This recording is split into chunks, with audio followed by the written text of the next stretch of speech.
Brandy's new book Phases is out now, so let's talk about it. So I actually recommend that you check out the audiobook. Brandy does do it herself, and I love her voice. And because I love her so much, I decided to pick up the book as well. Don't judge me, okay? I'm give her all my money. Give her all my money. Please bear with me. I'm going to do some chapter breakdowns. So she actually starts off the story with African folklore, and she's talking about this little girl and the moon. The little girl is very sad and lonely, and that actually plays a part throughout the whole book, but also the way that she incorporates the moon, again, phases, it all kind of blends in together by the time you reach the ending of the book.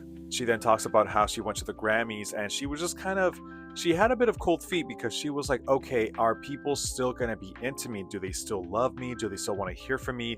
And she comes out singing Top of the World with Burna Boy and the crowd goes wild. And it's like, oh my gosh, like this is such a great moment.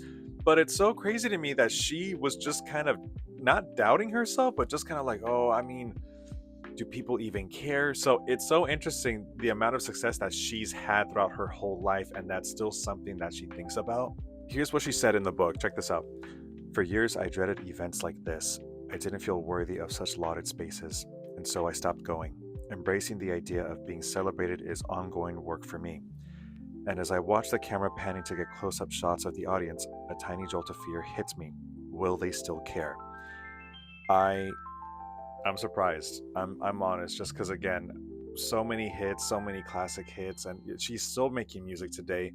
And this is something that affects her. I was not expecting her to start off the story this way. We then go back in time talking about how she grew up in the church and singing in the choir and how her father was very much involved in that. And she talks about how she learned how to harmonize very early on. And you can tell she's the vocal Bible for a reason. And after that, she goes into how braiding was so sacred between her, her mother, and her grandmother, and how that was very important for her.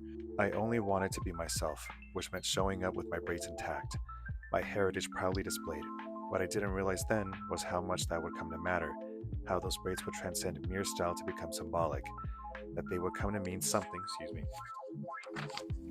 something not just to me, but to countless young girls who had never before seen someone who looked like them shine so brightly on their television screens. And we're going to stop right here for now. So we're going to spend some time in her childhood in the next couple of chapters, so stay tuned for the next chapter breakdowns. And again, I highly recommend the audiobook. Please pick up this copy and stay tuned for more. Bye.